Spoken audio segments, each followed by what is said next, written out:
talking about BRIAR and my controversial opinions about BRIAR, which I'm guessing if you're watching this video you've already seen, but maybe you just got caught by the clickbaity title I'm pretty sure I'm going to put on it. BRIAR is not an overpowered card. I definitely don't think it's a weak card, but to say it's legendary, it's pretty underwhelming. And before you say, oh, what are you saying, you don't even have it, I used to have 3 of them. I got rid of them halfway through set 3 because I just thought, wow, these are really, really overrated. Like, I can get 3,000 sparks for getting rid of these. I'd rather have 3 super rares than 3 of these. Besides, they're not really that fun. So yeah, basically, BRIAR, that was my opinion of it. And before you say, oh, that's just because you had it in set 3 and it was very aggressive, I got 2 of them in set 1, and I was about to recycle them when they cost 6, and then I realised, oh, they're going to become legendary. I'll wait then, I'll see how they are when they're legendary. And everyone was like, it's overpowered, it's amazing, it's ridiculous. And I started, like, thinking, oh, I guess they must be right. And I kind of convinced myself the card was really good. But, I mean, the more I used it, the more I realised, hang on, I think this has kind of been exaggerated. And this has kind of been blown out of proportion. I don't think this is actually as good as people are saying. I kind of just got convinced it was good just because so many people said it was good. You know, that whole old saying, well, I don't even know if it's considered an old saying, but the more you say something, the more people will think it's true. So that kind of took an effect on me until I realised BRIAR is not helping me. BRIAR was one of the least helpful legendaries for me in terms of getting to rank 50, which is where I am now. Before anyone who's not seen me before is like, oh wait, yeah, the season just reset, but you can see my badge. I'm a rank 50. I was rank 50 last season and the season before. And the season before that was Tackle League, and the season before that was Tackle League, and I don't remember from that point onwards. So yeah, whatever. I'll just type it in. By the way, the visuals for this video aren't going to be too exciting for me right now. It's because it's just going to be me talking, so I don't know. You can just do something else while you're listening to something. If you don't want to just look at BRIAR for another 10 minutes. But anyway, yeah, BRIAR is not as impressive a card as it looks, for multiple reasons. First of all, let's address the first argument. Every single time this triggers, it's basically a squash, which is like 5 sun worth of value, right? So a 4/3/4, 3/4 stats is probably worth 3 sun with no ability. Pardon me. Well, technically, it'd probably be a 4/4 is worth 3 sun with no ability, but let's just say it's worth 3 sun for the sake of simplicity. That's 8 sun worth of value if it destroys 1 zombie, right? Kind of. You see, Squash may destroy a zombie, but the actual value you get for 5 sun, but the actual value you get out of it completely depends on the zombie. So, if you destroy a Swabby with its ability, you're not getting 5 sun worth of value. You're getting 0 sun worth of value. Kind of, because Swabby costs 0 brains. If you played if you destroyed a 1 cost card, then you're getting 1 sun worth of value. At that point, this card is just equalizing. It's just making its existence worthwhile, but not actually impressive. And yes, that means that the card isn't bad. I'm not going to claim that BRIAR is a bad card. I just don't think it's really worth the legendary status it has and all the hype the community seems to say about how amazing it is and how broke it is. When I criticise this card, I criticise it by holding it up to the standards everyone else seems to hold it up to as one of the best cards in the entire game. Now, this is kind of a bit of a personal note, so this is where it's going to get a bit weird, but I'm going to get a bit opinionated, but you may argue that Heal Wall Knight is one of the best decks in the entire game, and that's the reason BRIAR is so good, because BRIAR is so important in that deck. Yeah, Heal Wall Knight is a pretty good deck, but I honestly don't think it's the best deck in the game. Like, hear me out on this one. I might have just been playing idiots, but I didn't notice any misplays when I've been playing Heal Wall Knights in Ranked. And let me tell you, although I haven't seen that many, I've seen something like 6 in my entire time playing this game, I've only lost to 1. And that one happened to have 3 Astroveras in his hand when I was about to win. And yeah, that's how that one ended. But yeah, I won 5 out of 6 games against these Heal Wall Knights. And most of the games, yes, I was playing pretty competitively, but a couple of them, I wasn't even running competitive decks. I was literally just running, well, not bad decks, but decks that are made more for fun than competitiveness. And I still beat the quotation marks best deck in the game. Just because I think people really overrate how much Briar Rose is this unstoppable force. The thing is that in this game, we're at a point now where back in set 1, if Briar Rose cost 4, it would have been ridiculous. I think this is kind of the reason why it got overplayed. If Briar Rose had the stats it had now, in set 1, it would have been absolutely ridiculously broken. And being a set 1 card, being a card that people were familiar with in set 1, and then it moved into set 2, so all these people who knew what it was like in set 1, seeing it become 4 cost, must have thought it was ridiculous. And then they would tell all these new people it's ridiculous, and these new people would be convinced it's ridiculous, because these people who are experienced with the game, well, they're saying it's ridiculous. You see what I mean? From a set 1 perspective, this does look ridiculous. In set 1, this cost 6, and it was still viable, so making it cost 4 was stupid, right? Well, yeah, but in set 1, the meta was really, really slow. There was basically no card draw, because Conjure didn't exist.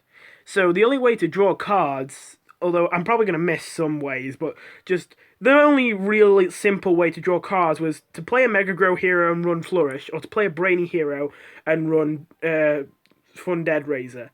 So you only had one class on either side that had a 3-cost trick, draw 2 cards. So with only that little card draw, you had to run loads of expensive cards so you just didn't empty your hand instantly. So the meta was really slow in set 1, which is why Professor Pay to Win was a massive deal. And that's why Cornucopia and cards like that were really good.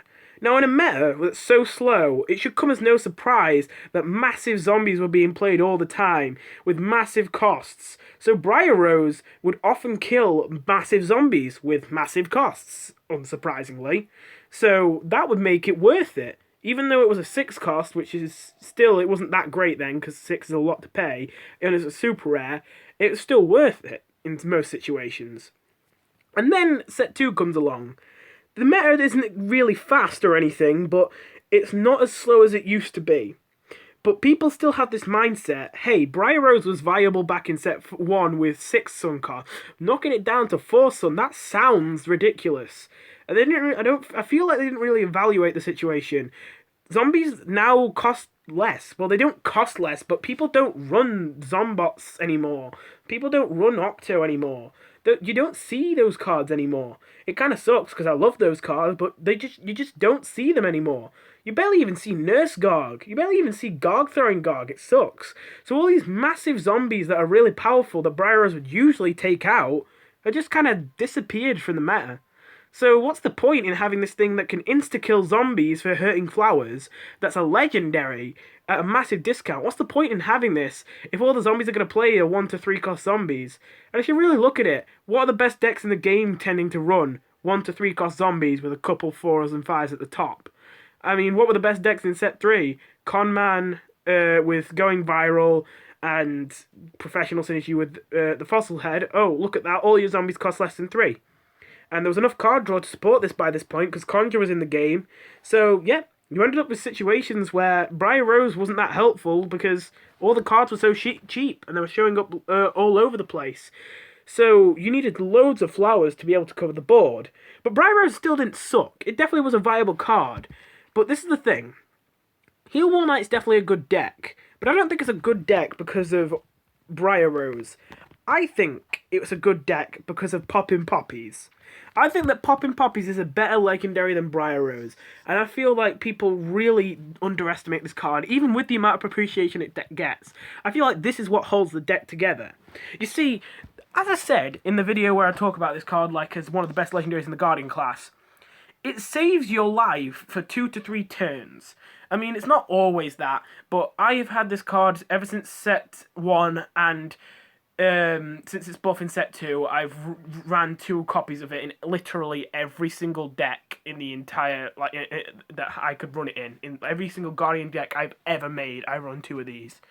And so I have a lot of experience to talk from. And although I haven't recorded every single time, I remember from my experiences that this saved me 2 to 3 turns on average. So 2 to 3 extra turns to live is a massive deal.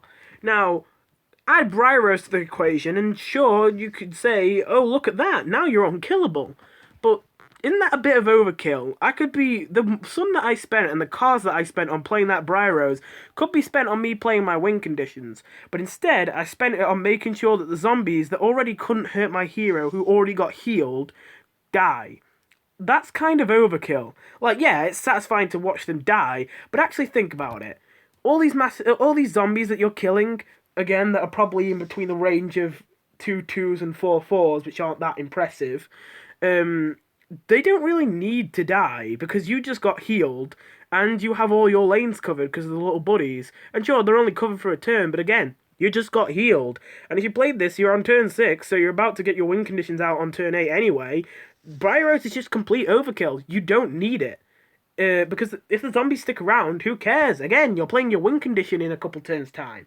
So BRIAR, I feel, just took up space in decks and took up sun that was completely unnecessary. It was very satisfying to see it work, but it wasn't actually a necessary addition to the deck. And I found I actually won more as soon as I got rid of my BRIAR Roses.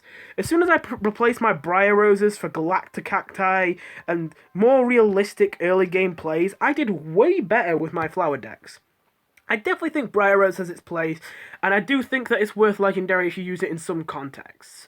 Like, I think full throttle ramp decks where you have no way to defend yourself, but you have loads of sunflowers, yeah, BRIAR Rose in those kind of decks is really good, because that's your way of defending yourself. But those decks are so heavily stylized to favour BRIAR Rose. Literally every single card in the deck is a flower with Team Up. So, you know, if it's only worth Legendary in a deck that's that heavily built to work with it, then that really shows that Legendary is a bit of an overstatement. And then, on top of that, going on to say it's one of the best cards in the entire game is a bit more than an overstatement. So, yeah, that's my opinion on BRIAR Rose. It's a card that definitely has its uses, but has been massively overrated by the community, and Heal Wall Knight in general, I feel, is being carried more by Popping Poppies than it is by BRIAR Rose. And I really wish people would stop whining about BRIAR Rose needing a nerf, because, again, this is just my experience, but I can't remember a single game I've ever lost because of BRIAR Rose. In fact, just today, I beat someone who played 3 BRIAR Roses and 2 Popping Poppies with a Brain Freeze control deck. That's right. Decks where I was running these massive zombies with stuff like Plankwalker and Nurse Guard, which you're going to get insta-killed by this stuff, I still beat them with that kind of deck. With Brain Freeze, one of the worst control heroes. I was really just running the deck for a joke, and I still managed to beat a Heal Wall Knight, who managed to get 3 of his 4 BRIAR Roses in the deck. Or maybe he didn't even have 4, and he just got that lucky. And 2 of his Popping Poppies. I still beat him. So yeah. He spent too much time setting up his defense and not enough time getting his win conditions out, and that's why he failed. And that is the reason that BRIAR Rose seems to fail. This video's probably way over time, and I'm probably going to have to edit it or whatever. Can't wait for that. But I'll see you in the next one, where I'm probably going to rant about this legendary, and then I probably won't have any more legendaries to rant about. So yeah, I'll see you then. Bye.